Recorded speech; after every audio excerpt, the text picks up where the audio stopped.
So good evening.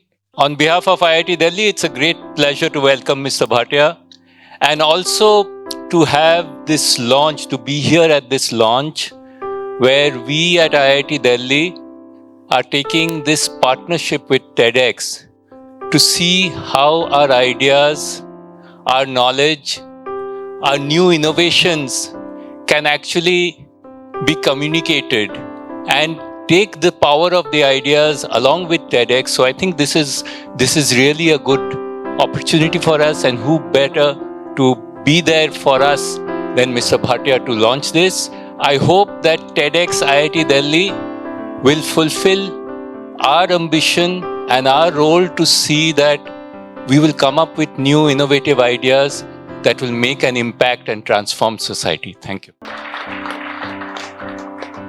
Thank you, everyone, and good evening.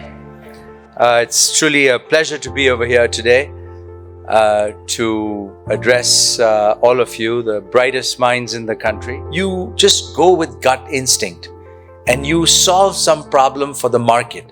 But the key is to test the market, is to find a customer, satisfy that customer, make sure that the customer is willing to pay you for it, and then, of course, find other customers like that one customer.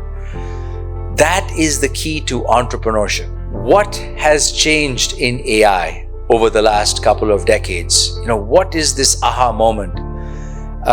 People have been trying to do AI for the longest time, but it was algorithm-driven AI. But around in about 2010, 2011, people started using neural networks to solve this artificial intelligence challenge.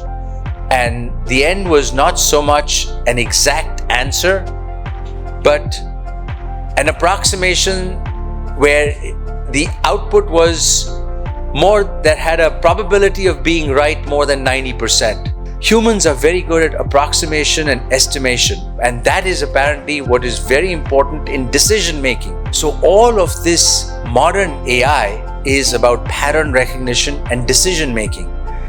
And the good thing and the aha moment in the last couple of years is the tokenization of language and determining patterns in language. They seemingly are superbly intelligent because you feed them any kind of complex question and they give you a complex answer. All they're doing is creating the most likely follow-on pattern of words. But it's how you ask them the right question, what kind of prompts you give them, that determines the output. So they are seemingly intelligent because they rely on all of the internet, to get the right answer, which is really good for knowledge. I will leave you with a couple of projects that I am working on currently, which I think are extremely exciting. One of them is a new human-machine interface that completely looks at digital interfaces in a different light. Now, all of our digital interfaces that we have, whether it is watching videos, photographs, social media, shopping, whatever, is 2D. It hits your frontal image, frontal vision. Imagine if you could watch all of this content through your peripheral vision, which is when I'm looking at somebody, you're in my frontal vision, but everything that's going on in the outside is through my peripheral vision. So these are the kind of ideas that I think lead to breakthrough kind of innovation, and they're really born out of critical thinking. And so you guys are the brightest of the country. Use your brain and to think of these kind of critical thinking ideas. Sometimes it takes a long time to achieve that breakthrough but those are the kind of ideas that really end up changing the whole world. So for many students here, the hardest step isn't building something. It's getting someone else to believe in it. Here, the first yes from a co-founder, the first yes from a professor that we can build it in the grant, the first yes from a parents to start something like this feels like magic. You've gone through that journey. Who was your first believer?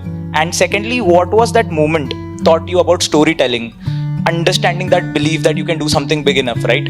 And what advice would you give someone pitching an idea that he feels like is too big, too dicey, or something that he has to put stakes on?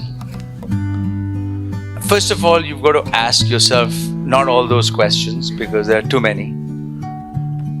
You have to think about something and keep developing that idea in your brain, in your subconscious memory while you're leading an active life. While you're doing things, keep thinking, keep imagining.